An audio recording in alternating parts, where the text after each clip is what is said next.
What it is and what it ain't, I'm gonna let y'all know what I think. But first, you gotta hit that post notification bell button so you don't be in the loop every time I drop another video. This your boy Go About Shorty. Let's get straight down to business. Hey man, we finna talk about this one cat, man. He went by the name of Larry. You know what I mean? He ended up being a rat. He snitched on half of the town. You know what I mean? But I'm gonna tell y'all a little bit about the story, man. Make sure you get your popcorn, sit back and relax. And you fuck with me, hit that Cash App, man, promo. Where was this nigga, man? He was out the hood. He was a so-called dope boy. And, but Big Dog was getting all the work. And, the nigga was heavy in the game, you know what I mean? Nigga had the big bourbon, flipping paints, flipping colors, man. You know what I mean? With them all gold D's on the Suburban, with that get down quaking. And, he was, putting them 50 packs out on the streets. And one nigga, he really wasn't built for that shit. You know what I mean? Larry Lewis, they gave him some packs. Because, he was seeing the OGs, sell it. Nigga riding around with a three-wheeler with music and crush and gold spoke rims on a bicycle. This was the other nigga who was serving for the big dope boy. And that boy Larry, he just wanted to be a part. So he started. It was easy, but it was kind of rough. He was getting robbed here and there. At nighttime, niggas knew he wasn't built like that. And he ended up making a lot of money. And when he got his first 10 grand, he didn't do what the average trap boys do, go buy jewelry and gold teeth and cars and stuff. He kept stacking. And, niggas knew he had it, so they always was trying to rob him some kind of way because they knew the nigga was soft in high school and stuff. And, the nigga Plug was always there for him because he always delivered packs on time. And what ended up happening was it was a big bus in the city, and the nigga got knocked off in the suite. And he caught something like 6 or 7 sales and possessions. And when they busted his house, they took all the nigga money, all the nigga drugs and shit. And, he was set up by a CI on the wiretap. And the nigga went to county jail. And, when he got to county jail, he seen the whole county jail was filled up with niggas from, the block.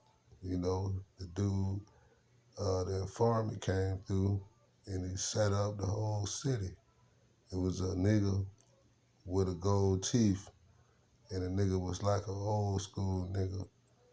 And he come through in a vert, and you see him, and he looked too old to have all these gold teeth. He had like 4 at the bottom pull out. And this was around in the 90s, y'all. So the nigga like come through and he'll be like, let me get a dime. And whoever ran up to the car and jig him, he'll take the cap off, the Kango cap, and the police will rush you from all over. Because, he was one of the snitches and they used a whole bunch of other snitches. Because back then they would do reverse things and stuff. And you'll have the police will come out and they'll put jury on and gold teeth and, put baseball caps on the jerseys, and they'll play like they drug dealers and do reverse things and pick up all the drug dealers' clientele.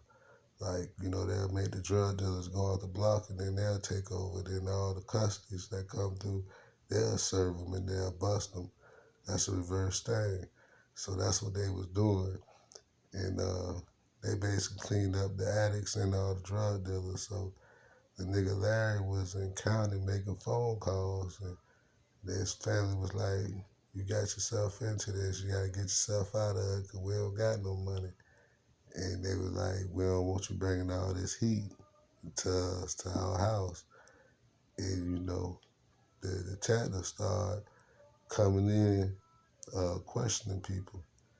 And old Larry went in there, and that boy came out like 4, 5 hours later. And niggas had went back to their dorms, and niggas didn't know why he had took so long. But they say the boy started going out the dorm every day. Around the same time, around 12 o'clock, he go out all day long and come back at night. And then his homeboy started smelling checker burgers and cigarettes on a nigga breath when he come back. And that law uh, about, niggas snitching on their homeboys and getting out. You ever heard the tale when they say niggas uh, went to jail, but he get out at night and set niggas up, and then he gets locked back up in the morning? Well, that nigga Larry was the nigga that was the first nigga that ever did that in the United States. He from my neighborhood. And this is what I'm talking about. The nigga would get out in the daytime, go sell drugs for the police, set niggas up, and then be back at jail by 8 o'clock when it's time to go to sleep. And niggas had caught on to it because the nigga went like 3, 4 counties over. They would send him out all day riding around with the police. You know what I'm saying? Busting niggas. And he'll come back to jail. And he got all his cases dropped. And then when he got out, his homeboys got his paperwork that he told on. And they made a song about this clown, man. And the nigga went under witness protection, bro. We never seen this dude ever again after he got out. And he came back to the hood and everybody exposed him and ran him out the hood. This man ain't never been back, bro. And it's a real story. And that was the dude the first dude that ever got out of jail for like all his charges and get cigarettes and checkers and come back with a smell on his breath. He was the first dude to ever do it. Peace and mind.